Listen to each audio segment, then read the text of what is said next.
Hello and welcome to the February 2025 State of the Hat. I'm Sean Nittner. I use he, him pronouns. I'm excited to talk about all the things that are going on under the hat right now. I am the director of projects for Eagle Hat, which means that I onboard new projects and I'm the project manager for most of them. So I get to see the projects as they go through their full lifespan, from coming to us as pitches through development process, through printing and manufacturing, crowdfunding, and out until they release. And then I say, goodbye, beautiful games, go forth and flourish and be played, and then work on the next ones. So it's very rewarding, very exciting job. Very feel very honored to have it, and I'm very happy to talk to you right now about projects. So let's pull them up. First one is this thing, Dice Pool. Dice Pool was a crowdfunding project we funded last year. The specific product of Dice Pool, the specific offering that we offered, was GM panels on playing some of our games. And so we have recorded 3 of them so far. If you back the campaign, you can get them via by logging into our Moonbeam server and accessing them that way. And if you didn't back the campaign, we will eventually be chopping them all up into little 10-minute segments, 10-ish minute segments, and releasing the individual questions. You can still, if you want to, go to evilhat.com/dicepool and sign up. There's a link there to get an account, so you can still be a late ad, pre-order, beta, whatever it's called right now. But you can still get in and get access to all the content, or you can wait until we release them individually. We've done Blades in the Dark, we've done Monster Week, we've done Thirsty Sword Lesbians, and coming up soon, we're going to be talking with 3 amazing GMs about their best advice for Fate. So you haven't missed it. You can check it all out. Dice Pool also is what spurred on creating these monthly State of the Hat reports. So hopefully you enjoy them. Hopefully they are valuable and you learn a little bit about what we're all doing. So let's dive into our first project, Blades 68. It is Dustfall from Blades in the Dark, set 100 years in the future. It is now the swinging 60s. The government has everything under control. You don't need to worry. There are no wars. Don't mind the warship out there. Don't mind the fact that Aruvia and Skovlin have both separated from the Empire. There's spies everywhere. Oh, also, by the way, the Leviathans are gone as of a long time ago. But it's okay. We've created electroplasmic fusion, and now there's a big, beautiful bubble all over the city. And at least 2 hours a day, we get real daylight. Quotation marks, daylight. This bubble has created all kinds of strange anomalies, time traveling anomalies, gravitational anomalies, doppelgangers, you name it. So this is Blades in the Dark, but it is a Blades in the Dark that is full of espionage and spies and driving fast and not knowing who to trust, plus strange anomalies in the resonance field, as we call it now that we have evolved, now that we know that ghosts aren't real, demons aren't real, they're just resonance echoes. Nothing to worry about. Give you a few little teasers. This is the playbook for the operative, someone who's connected to one of the spy organizations like the Nixus Field Unit or Blackthorn Park or the Palace. They have all sorts of sneaking around spy connections. And here's one of the crew playbooks, the Racers, a crew all about driving fast, pulling off jobs. They might race at Vreen Autodome or at the Ankayet yard. They have fast cars and fast lives. So yes, it's very Bond. It's very campy. At the same time, it's also very serious, weird, retro sci-fi, supernatural. You can play it at these different parts of the spectrum, and it's just, I've been playing it now for almost a year and absolutely adoring it. I have an in-house game. I've run it a bunch of cons, so I'm so glad it is available right now to playtest. You can sign up by going to Evil Hat's website, check out the project status page. There's a link there. I think it's it's all over the place. Google Blade 68 and you'll find a link to sign up for the playtest. Playtest is running through April 30th. So if you want to jump in, if you want to be part of the playtest, sign up now.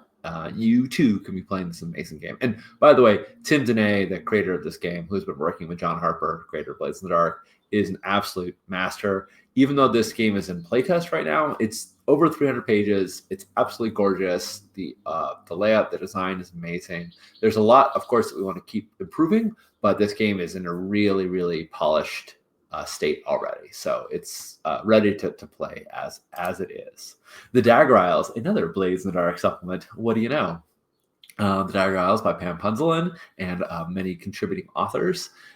We came out of the playtest window last year and realized we had designed the game to be about doing crime in the Dagger Isles. And the thing that was far more compelling to everyone playing was throwing off the shackles of the Empire. And that it was great to be criminals, but what we specifically wanted to be was revolutionaries. So we have done some significant overhauling, but now our pitch, we're still honing on it, but currently our pitch is the Dagger Isles, an archipelago that the Empire colonized and now seeks to consume. As the Leviathans recede from our world, the desperation for power from Imperial City is amplified to attacks on your home. But they have also exposed a weakness. Now is the time to strike. Now is the time to restore the Dagger Isles to the children of the Sky Mother and the Sky Father. So you will play as a group of revolutionaries.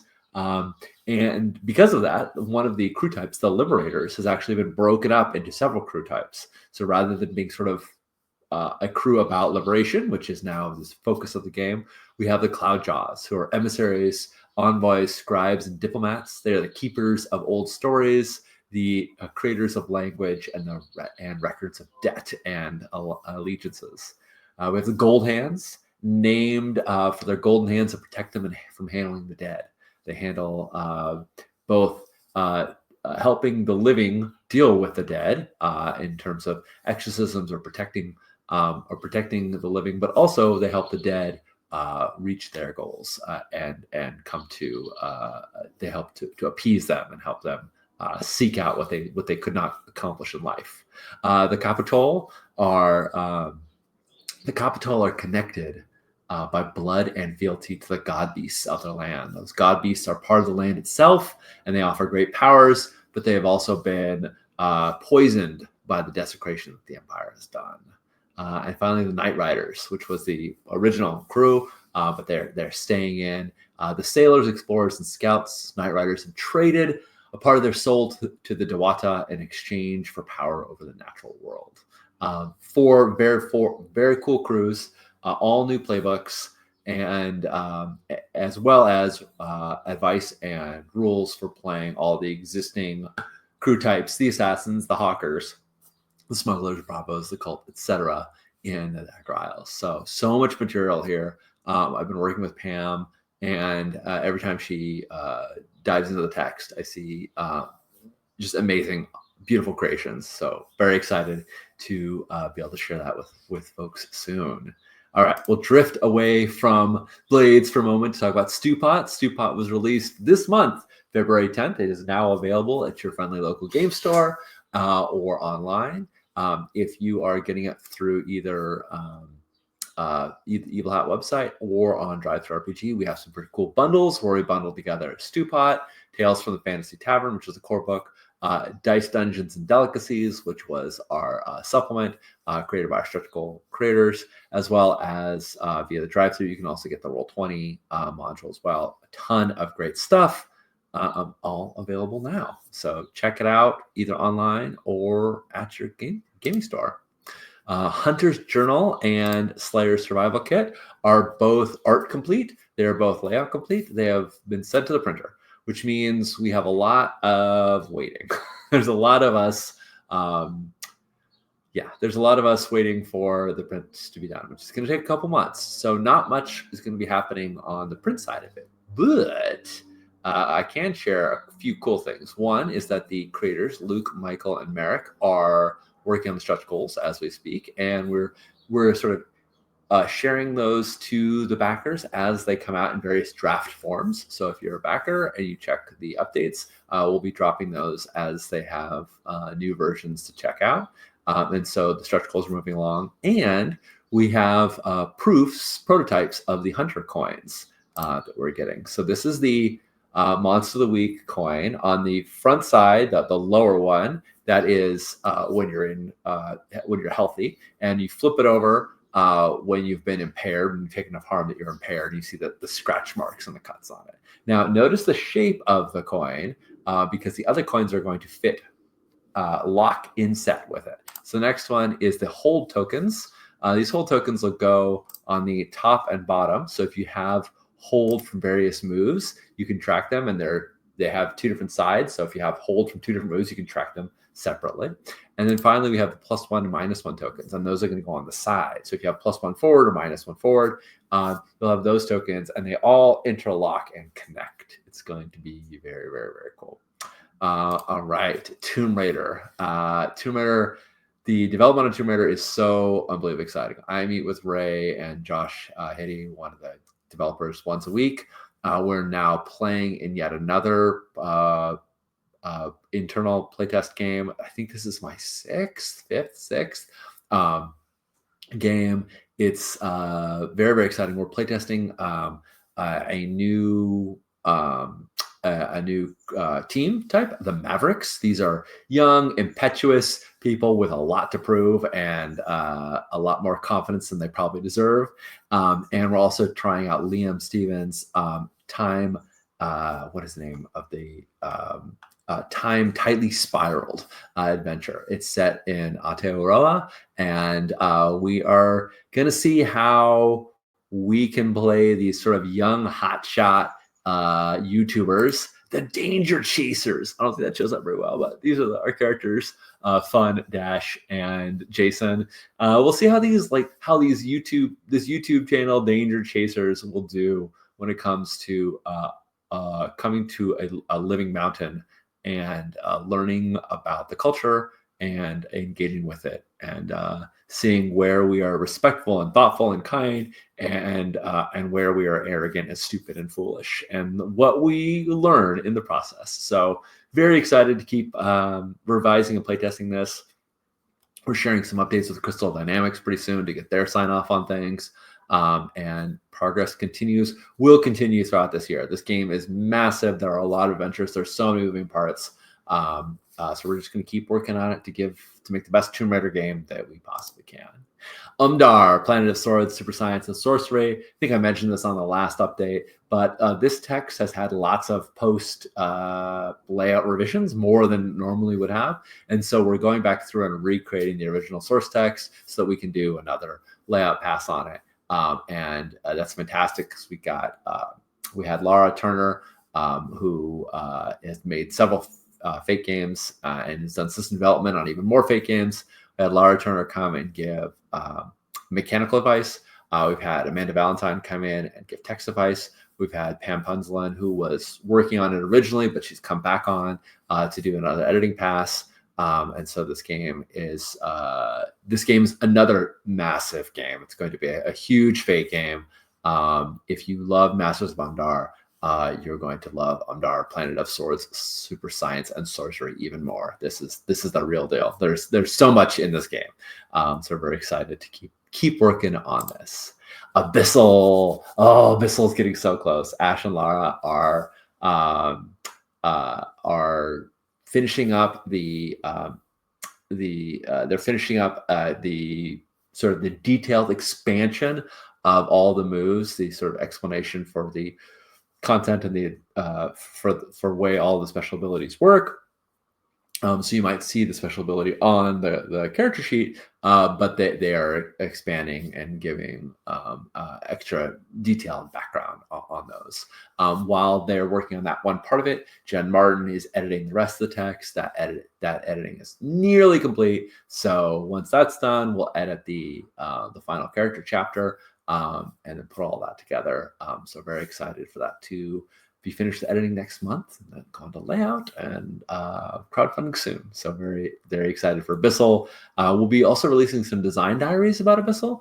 Ash and Laura have talked about the design process, and so we'll be sharing those out soon. Rangers of a Broken World. Oh my goodness, Rangers of a Broken World is such a sad game. I mean, the world is broken, and we are rangers who seek hope. We have the abilities, through contacts with powers of the world to try and change things, but ultimately we only can do so much. And you have to decide as rangers who you can save. We just play tested a wonderful game with Kat. Did another internal play test. And found a few more things around helping mechanics, around the spells. Oh my god, the spell mechanic in this game is just so cool. Each character, each ranger has their own short list of spell words, and then each location you go to has a list of spell words. And whenever you want to cast a spell, you have to combine words from each list, and then when players work together to create a chorus, because all the spells are created through songs, you take words off of each person's list, and so you get these like incredibly gorgeous, perfect protection of the heart, kind of the perfect protection of the wounded heart. I think was one that we cast in the game. It was absolutely delightful. But we have some revisions to keep doing on that, and once those are done, it'll go into editing, and then it will be getting close to finishing as well. So 2 games that are in that, like, so close to finishing, so close to when we can start talking about crowdfunding and things like that. So exciting stuff. GODKILLER, a holy punk RPG for 1 player. The GODKILLER, 1 GM, the God. I can't help but just read that description every time. When GODKILLER came to us, Connie was already so far along in the development of it. There's already an ashcan. The game played impeccably for 2 players. It played impeccably when Connie was running it, and when other people were running it as well. But there were a lot of elements that we wanted to build out, GM advice, and the ability to play with with more than 1 player, which is a big sort of focus of the game, which is one GM and 1 player. But we wanted to include some other options as well. So Connie has done a ton of work on this game, including creating advice for playing with real-world cultures and religions respectfully, advice on the world building, the cradle you create together, and as mentioned, expanding the game for both multiplayer game, but also a solo version of the game. So we're really excited that this will be a game. This will probably be our first solo game or game with a solo option.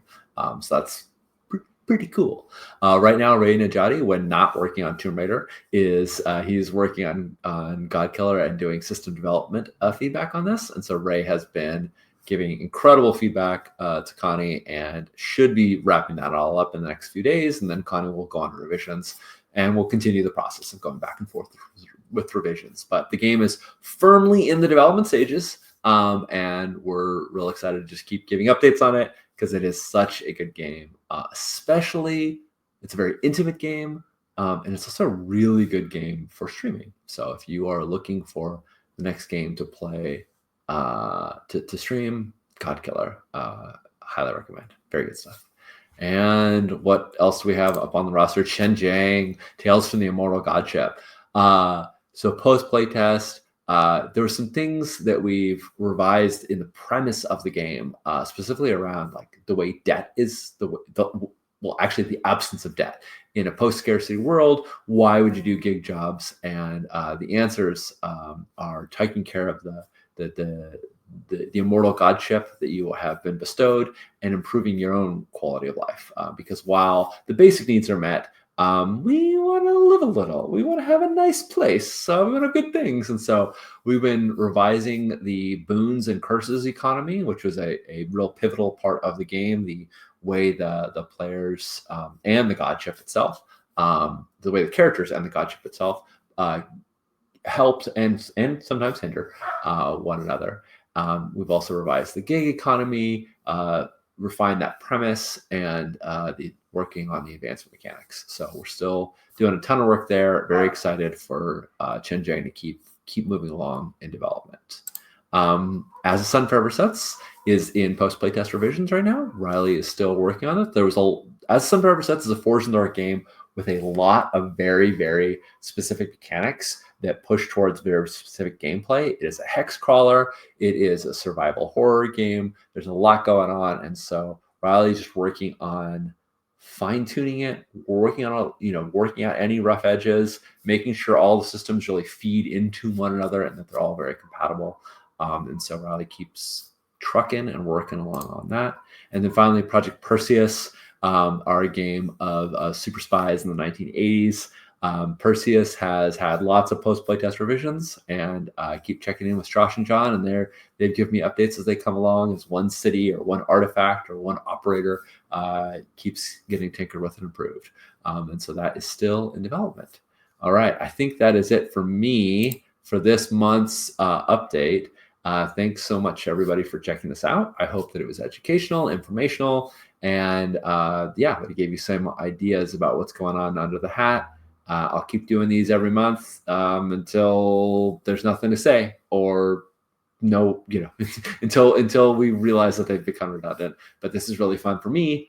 So please leave comments below and check in with us. If you are curious and you want more frequent updates, you can go to the Eagle website and check out the product status page that I update every week with how things are going on. Or just stay tuned to our YouTube channel, and once a month we'll be releasing these. All right. Talk to you soon.